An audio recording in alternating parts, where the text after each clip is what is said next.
thought long and hard from a personal perspective as to whether we should run this event, but I decided I had to practice what I preached and create an environment for communication and insight.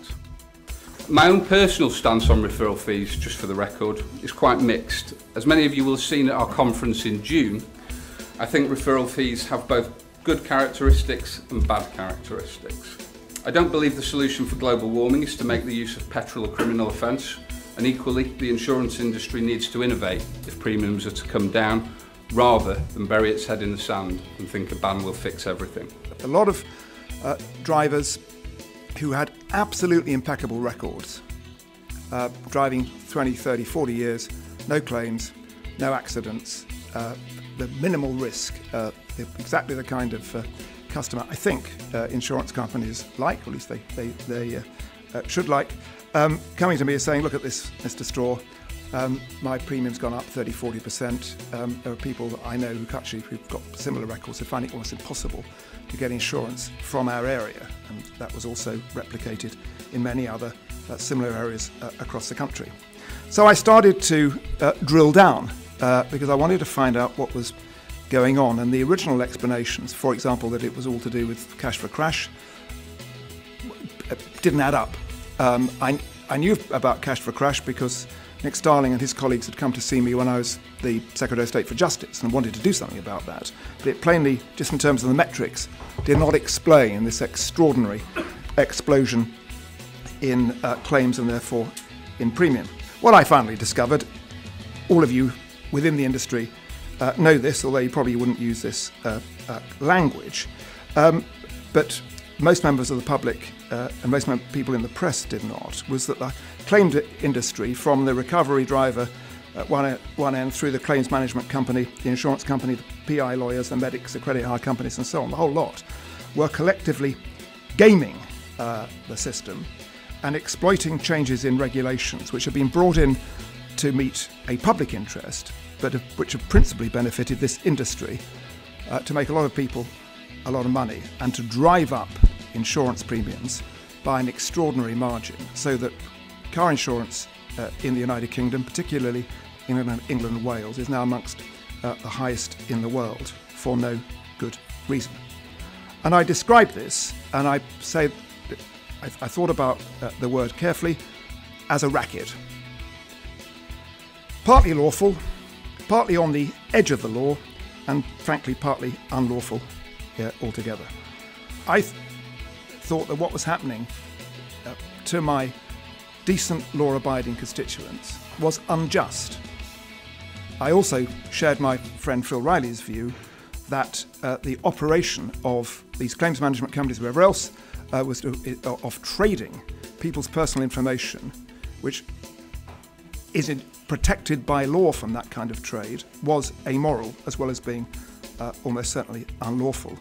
So the consequence of this was that I put together a big dossier which I published at the beginning of July, and was able to get the Times newspaper on side, because I write for them a lot, and then introduced this 10-minute rule bill which had its introduction with all-party support on the 13th of September. There are 4 parts to that. I think many of you may have read it, but I just want to go through and explain what was in my mind, and then we can use that as a basis for questions. The 4 parts are the outlawing of referral fees, restrictions on whiplash claims, a reduction in the fees that can be claimed under the RTA portal, and a restriction on the ability of insurers to go in for what I call in shorthand postcode risk pricing in respect of PI claims. Crucially, and this may have been certainly less spotted, but on the 13th of September, just before I introduced my bill, there was justice questions. I put down a question to Ken to ask him about what progress he'd made on the Jackson proposals, including referral fees. And in answer to a supplementary question from me, he agreed that if you were going to outlaw referral fees, you had to make the payment or soliciting in any way of referral fees a criminal offence. And Ken agreed with me. That's important. You can sometimes deal with these things by creating a civil cause of action. But in my judgment, if we're going to rid the industry of referral fees and get a benefit for the public, then their use has to be made a criminal offence. Unless the industry, say, embraces changes and the public sees a cut in costs and a cut in premium, then my last point on this, before I'm very happy, David, to take questions, is that there'll be tougher action which will follow. Please don't think that somehow or other it'll be possible to dodge and weave and this will go away. It won't. It can't go away. The genie's out the bottle. And if these changes over time don't work, then you will see, and you'll get all party support for this, proposals to have a statutory regulator with very tough powers for people in motor insurance, almost with consequence cut in practices and in margins. So with that friendly piece of advice, thank you very much for listening to me. So who do you think is going to benefit? If we ban referral fees, who's going to benefit? Do you really think that insurance premiums are going to fall? Well, what I want to see, and what I aim to see, given the fact that, just to repeat myself, but where the externalities are going in the direction of reduced premium, because accidents are down, injuries from accidents are down, thefts of and from vehicles are down, and I thought I paid my car insurance in order to deal with an accident, the injury arising from an accident, or thefts of and from vehicles. I think that's why I pay it. All right? Given those externalities, what I would expect to see is once we've got these costs out of the industry, a reduction, a stabilisation, then a reduction in premium. And if that doesn't happen, then the insurance industry will face a very serious whirlwind, and I think they know that. But what we first got to do is to get these costs out of it. Nicky, you come back to the headlines. They're not great reading for your members. When I'm reading sinister conspiracy to cheat the motorist, the dirty secret of insurance exposed by the Straw study. Now the great thing is that we got a blueprint to sort this out. That blueprint is, broadly speaking, what Jackson put forward, and it's for Parliament now. So strong support for that would be great. I'd like to move on to question 2, please, which is from Nigel Muirs-Reagan from the Consumer Justice Alliance. Nigel, are you here, please?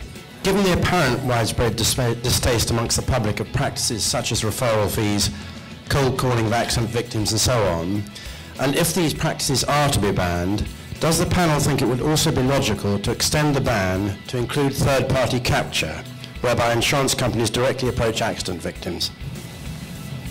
Let's start with you, Ian, perhaps on that one, because that's linked into the consumer feedback that you've been getting. Nigel's saying the apparent this dislike that the consumer has of this practice. You're saying it's a real dislike. The absolute dislike that they have of this practice. Yeah. And should it be extended then?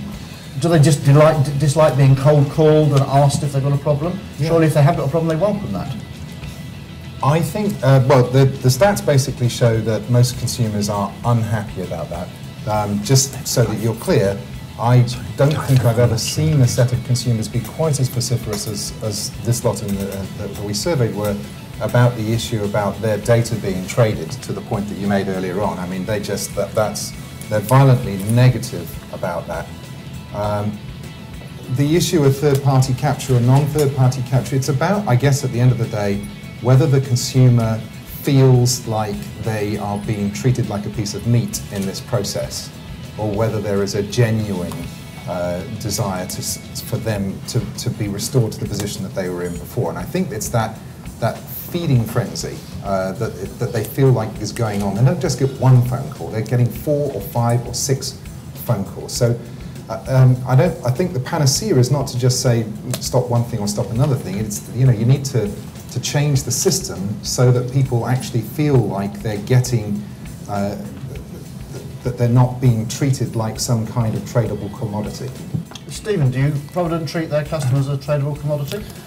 We operate third-party capture, third-party assistance in line with ABI guidelines, and in the current regime we do it because for every £1 of compensation that we give someone, everyone knows there's 8 odd pence worth of legal fees associated with that. So if we compensate a victim directly, we save that 87p, and we'll do whatever we can to compensate that person fairly, because there's such a big win with the current regime. So obviously, from my point of view, I'm very much in favour of third-party assistance with the way the system works at the moment.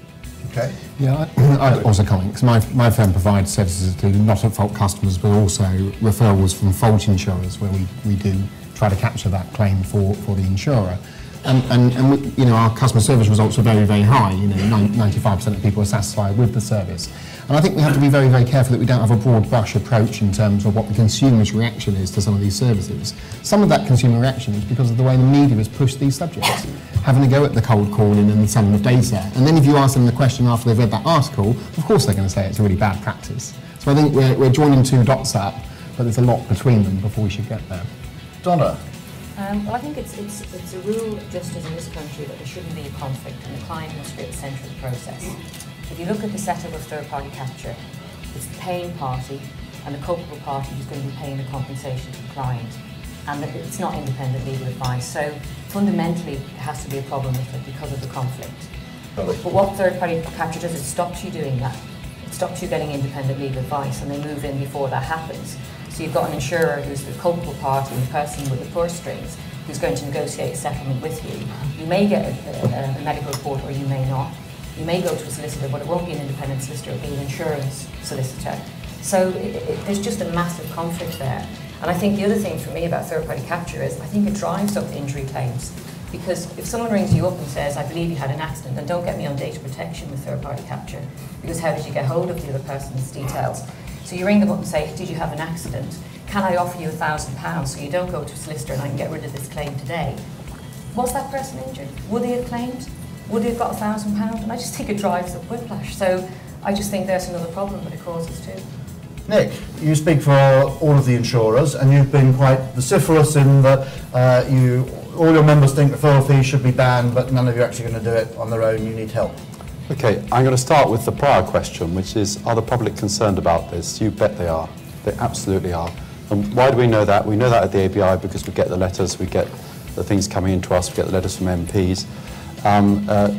It's very interesting to know what happened when Jack Straw raised this in the Times. Now, you're a distinguished former cabinet member, but quite often you might put a press release out and no one paid the slightest bit of attention.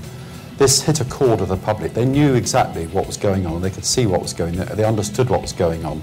They know the text messages they get, and that's why it got that sort of traction. That's why I've had the honour and privilege of having John Humphreys spluttering at me in the Today programme studio. This is an absolutely big issue, and if we don't do something about it, it's going to hit us very, very hard. I think that's the fundamental message we got to give here. But the good news is we got the opportunity to do that. Are the changes that are proposed going to affect access to justice? No, they're not. And I could inundate you with figures, but the fact that over the last 2 or 3 years road safety has improved by 10%, but whiplash claims have gone up by 43%. We said there were 1,200 whiplash claims a day in this publication. I do apologise, we got it wrong. The latest figures are 1,600. 1 in 110 people make a whiplash claim every year. That's not real. It's just not real.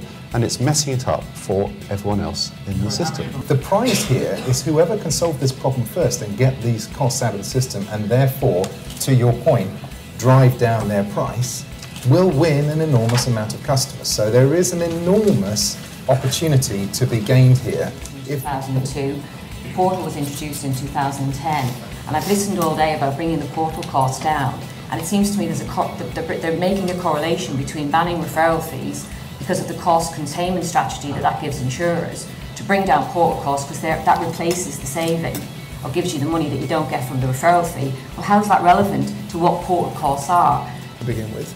But over time, yes, the premiums have got to go down. If they don't, then what Ian says, it will be true. I mean, there will be other methods adopted to change the industry from the outside. Nick, so